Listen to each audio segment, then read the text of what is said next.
বাংলাদেশের রেলপথের যাত্রা সেই ব্রিটিশদের হাত ধরে। কালে কালে সেই যাত্রার বয়স ১৬১ বছর পেরিয়ে গেছে। সাথে এই বাংলার তেপান্তরের মাঠ পেরিয়ে নদী নালা খালবিল মারিয়ে ছুটে চলছে ট্রেন। তবে এই ট্রেনের যাত্রা খুব বেশি সুখকর নয়, কেননা ট্রেনের বয়স এত বছর পেরিয়ে গেলেও এখনো দেশের সব জেলাতে সেই সেবা পৌঁছাতে পারেনি। দেশের রেলপথের মধ্যে সবচেয়ে গুরুত্বপূর্ণ রুট হলো ঢাকা চট্টগ্রাম রেল লাইন, কেননা চট্টগ্রামকে বলা হয়ে থাকে দেশের প্রধান বন্দর নগরী। এই বন্দর দিয়ে দেশের সর্বমোট রপ্তানি বাণিজ্যের প্রায় ৭৫% সম্পন্ন হয়। অন্যদিকে আমদানি বাণিজ্যের ক্ষেত্রেও এ হার ৮০%। দেশের মোট রাজস্ব আয়ের ৬০% আসে চট্টগ্রামের ব্যবসা বাণিজ্য থেকে। বলা চলে দেশের অর্থনৈতিক জীবনী শক্তি হল বন্দর নগরী চট্টগ্রাম। বাংলাদেশের মোট জিডিপির ৫০%ই রাজধানী ঢাকা ও বাণিজ্যিক রাজধানী হিসেবে পরিচিত। চট্টগ্রামের অর্থনৈতিক কর্মকাণ্ডকে ঘিরে আবর্তিত। ঢাকা থেকে চট্টগ্রামের সড়কপথের দূরত্ব ২৪৮ কিলোমিটার। বন্দর নগরীর সাথে সড়ক পথেই বেশি যোগাযোগ হয়ে থাকে, যার কারণে বৈদেশিক বাণিজ্যের ৯০%ই মহাসড়কের উপর নির্ভরশীল। ঢাকা চট্টগ্রাম মহাসড়ককে দেশের অর্থনীতির লাইফলাইন হিসেবে পরিচিত। কম খরচে দ্রুত গতি আর নিরাপদ পরিবহন ব্যবস্থা হচ্ছে ট্রেন। সড়কপথে ঢাকা থেকে চট্টগ্রামের দূরত্ব ২৪৮ কিলোমিটার, রেলপথে দূরত্ব ৩২০ কিলোমিটার। কেননা ঢাকা থেকে সোজাসুজি সড়ক পথ চলে গেছে চট্টগ্রামে, কিন্তু চট্টগ্রামে ট্রেন পথটি গেছে খানিকটা ঘুরে ফিরে। অর্থাৎ এই পথের ট্রেনগুলো টঙ্গী, ভৈরব, আখাউড়া ঘুরে বন্দর নগরীতে যেতে হয়। এতে করে যাত্রী পরিবহনের পাশাপাশি মালামাল পরিবহনের সময় বেশি লাগছে। যদিও রেল সেবাকে আরো আধুনিক করার পরিকল্পনা নিয়ে তা বাস্তবায়নের দিকে হাঁটছে রেলওয়ে। ঢাকা চট্টগ্রাম রেলপথের দূরত্ব কমিয়ে সময় বাঁচাতে চায় রেলওয়ে। তারই অংশ হিসেবে এবার ঢাকা থেকে কুমিল্লা লাকসাম পর্যন্ত রেলপথটি সোজা করার উদ্যোগ নিয়েছে রেলওয়ে কর্তৃপক্ষ। এর মাধ্যমে ৫৪ বছর আগের পুরনো কর্ড লাইনে ফিরতে যাচ্ছে এই ঢাকা চট্টগ্রাম রেলপথটি।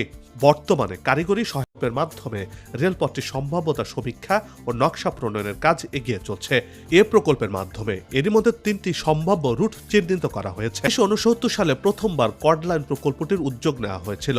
পরবর্তীতে তা থমকে যায়। তবে দীর্ঘদিন পর হলেও ফের ২০০৬ সালে কর্ডলাইন প্রকল্পের সমীক্ষা হয়েছিল। এরপর আবার থেমে যায় এই প্রকল্পটি। সবশেষ এই পথে নতুন করে কর্ডলাইন রেলপথ তৈরির প্রকল্প হাতে নিয়েছে রেলওয়ে কর্তৃপক্ষ। প্রকল্পটি বাস্তবায়িত হলে ট্রেন চলাচলের সময়, ব্যয় ও দূরত্ব সবই কমে আসবে।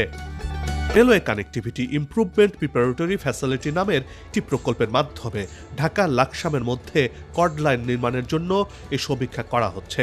এজন্য জাপান, ফ্রান্স ও মালয়েশিয়ার ৩ পরামর্শক প্রতিষ্ঠানের একটি কনসোর্টিয়ামকে নিযুক্ত করেছে বাংলাদেশ রেলওয়ে। এরই মধ্যে প্রস্তাবিত কর্ড লাইনের ওপর একটি সারসংক্ষেপ উপস্থাপন করেছে পরামর্শকদের এই কনসোর্টিয়াম।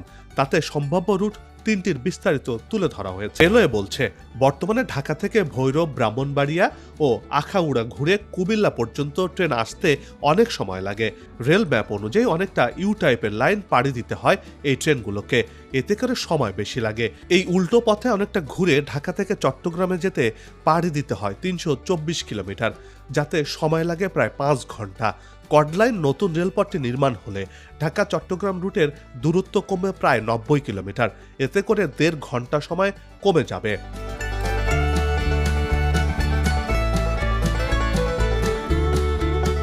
সোজা কোনো রেলপথ নির্মাণ করা হলে তাকে কর্ডলাইন বলা হয়। ঢাকা থেকে নারায়ণগঞ্জ হয়ে লাকসাম পর্যন্ত যে ৯১ কিলোমিটার রেলপথ নির্মাণ করা হবে তা হবে সোজাসুজি। এজন্য এর নাম দেওয়া হয়েছিল কর্ডলাইন। তা নির্মাণ করা হলে ঢাকা চট্টগ্রাম রুটে চলাচলকারী ট্রেনগুলোকে টঙ্গী, নরসিংদী, ভৈরব, আশুগঞ্জ, ব্রাহ্মণবাড়িয়া, আখাউড়া, কুমিল্লা ও লাকসাম যেতে হবে না। তখন ঢাকা থেকে সোজা নারায়ণগঞ্জ হয়ে রেলপথ লাকসামে চলে আসতে পারবে।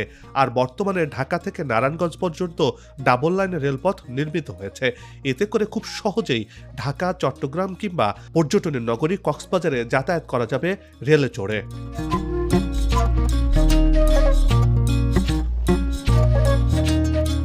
ঢাকা লাকসাম কর্ডলাইন রেলপথ নির্মাণের জন্য প্রাথমিকভাবে যে ৩টি বিকল্প রুট প্রস্তাব করা হয়েছে তার মধ্যে প্রথমটি হল ঢাকা কদমতলী, নারায়ণগঞ্জ সদর, নারায়ণগঞ্জ বন্দর, নারায়ণগঞ্জের সোনারগাঁও, মেঘনা, তিতাস, মুরাদনগর, দেবিদ্বার, বড়িচং হয়ে কুমিল্লা সদর পর্যন্ত এই রুটটি হবে।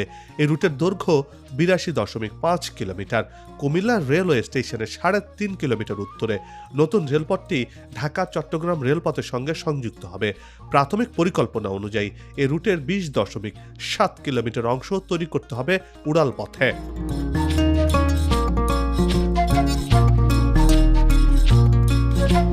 এই পথে বড় সেতু নির্মাণ করতে হবে ১.৬ কিলোমিটার।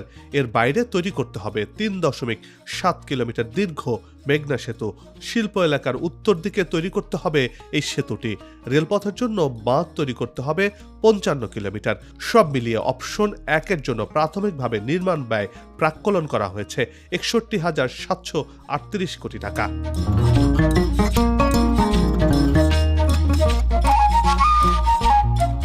ঢাকা কদমতলী, নারায়ণগঞ্জ সদর, নারায়ণগঞ্জ বন্দর, সোনারগাঁও, মেঘনা, দাউদকান্দি, তিতাস, মুরাদনগর, চান্দিনা, বরুড়া হয়ে কুমিল্লা সদর দক্ষিণ লাকসাম রুটকে ধরা হয়েছে অপশন ২ হিসেবে। এই রুটের দৈর্ঘ্য ৯৪.৮ কিলোমিটার। এর জন্য শিল্প এলাকার উত্তর দিকে ৩.৭ কিলোমিটার দীর্ঘ মেঘনা সেতু তৈরি করতে হবে।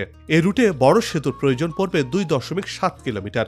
উড়ালপথ বা ভায়াডাক্ট তৈরি করতে হবে ২০.৭ কিলোমিটার। লাকসাম স্টেশনে বর্তমান ঢাকা চট্টগ্রাম রেলপথের সঙ্গে সংযুক্ত হবে নতুন রেলপথটি। দ্বিতীয় অপশনটিতে ৬৯,১৯৪ কোটি টাকা খরচ ধরা হয়েছে।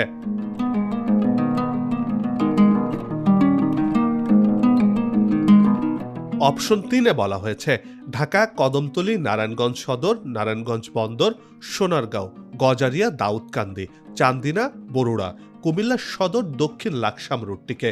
এই রুটের দৈর্ঘ্য ৯১ কিলোমিটার। রেলপথটির জন্য ১৭.৭ কিলোমিটার উড়ালপথ তৈরি করতে হবে। বড় সেতু নির্মাণ করতে হবে ৩.৫ কিলোমিটার।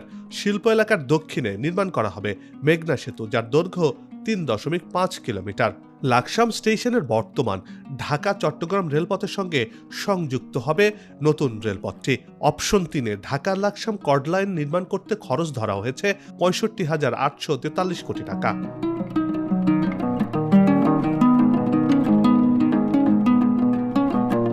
এর মধ্যে সবচেয়ে কম দূরত্বের অপশন ১-এ ঢাকা লাকসাম কর্ডলাইন রেলপথ নির্মাণের সুপারিশ করেছে পরামর্শক প্রতিষ্ঠান।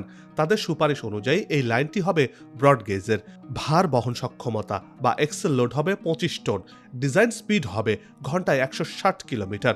তবে এই বিষয়ে এখনো কোনো সিদ্ধান্ত না হলেও পরামর্শকদের বিষয়গুলো আরও পর্যালোচনা এবং বিভিন্ন বিষয় সংশোধনের কথা বলছে রেলওয়ে কর্তৃপক্ষ। তারকে কর্ডলাইন নির্মাণ করা হলে আগের যে রেলপথ অর্থাৎ টঙ্গী, ভৈরব, আখাউড়ার মধ্যকার বিদ্যমান লাইনটিও সচল থাকবে। এই দুই লাইনে গতিশীল হবে রেলওয়ের যাত্রী ও পণ্য পরিবহন।